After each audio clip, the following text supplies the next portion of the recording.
One slip, one miscue, one loss this weekend could shake up the entire playoff picture. But this girl never slips up. Welcome into Drive Through. I'm Prim Siripipat alongside Heather Dinich with a preview of some of this weekend's biggest matchups. So let's begin with the ACC championship game.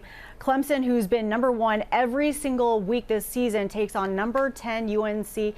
So Heather, which matchup are you watching? UNC's offense and their ability to score so quickly versus Clemson's defense, or UNC's defense versus Deshaun Watson?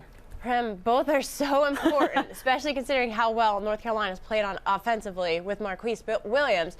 But to me, North Carolina's defense has got to stop Deshaun Watson. He has been one of the most electric quarterbacks in the country, and his ability to take over a game. He did it against South Carolina, against NC State, against Syracuse. He's one of 3 FBS players who are completing at least 70% of his pass attempts. I mean, he's dynamic. There's a reason that he is in the Heisman conversation right now. And if North Carolina is going to have a chance, they've got to be able to disrupt him and fluster him. And Clemson, he's done a really good job of leading the Tigers to a really strong start in some of these games. Clemson has not trailed in the fourth quarter in any game this entire season. So what's your prediction?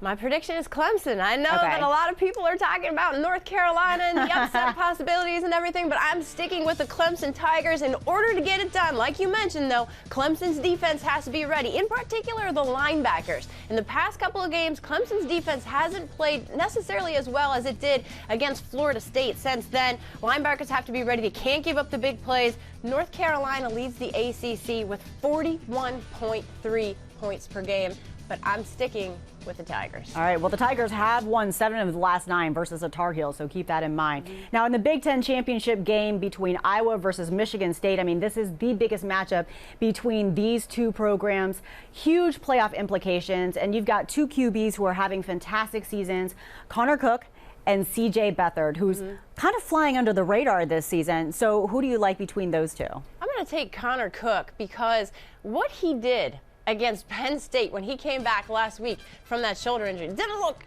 hurt at all. They were really able to open up the passing game with him in there. He completed 73.1% of his passes. But guess what? The Iowa defense leads the Big Ten with 17 interceptions. So if they can get to him and they can fluster him the way that they have throughout the season, they definitely have a shot. Now, if Michigan State can play defense the way they have since losing to Nebraska, CJ Beathard could be in trouble because that defense has held each of its last 3 opponents to under 17 points. The big difference has been eliminating the big plays in the passing game. Their test, though, is going to be stopping Iowa's running game, which has been outstanding. The best it's been since 2002. They're averaging over 200 yards per game on the ground, which is really remarkable for the Hawkeyes. The one thing that stands out to me is the health of Connor Cook. I have some questions about his condition. So what's your prediction? Well, my prediction is Michigan State, and I have wrestled with these 2 teams in my rankings all season long.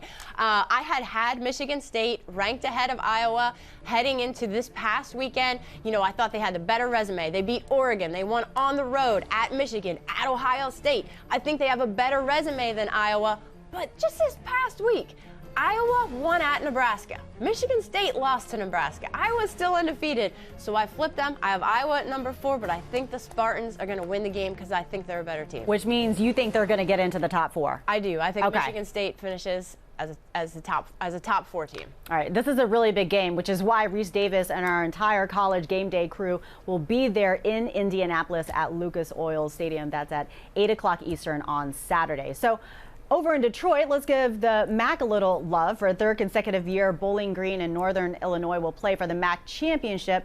The Huskies, they have dealt with some serious injuries, particularly at one key position. So how do you see this one playing out? I have to go with Bowling Green on this one, Prim. And like you mentioned, the quarterbacks are going to be the key in this game. But Bowling Green certainly has the edge right now with Matt Johnson at quarterback. Matt Johnson already beat Northern Illinois in the 2013 MAC championship game. He earned MVP honors, whereas Northern Illinois coach Rod Carey told reporters earlier this week that true freshman Tommy Fielder is going to start. They're down to their third-string quarterback because of injuries.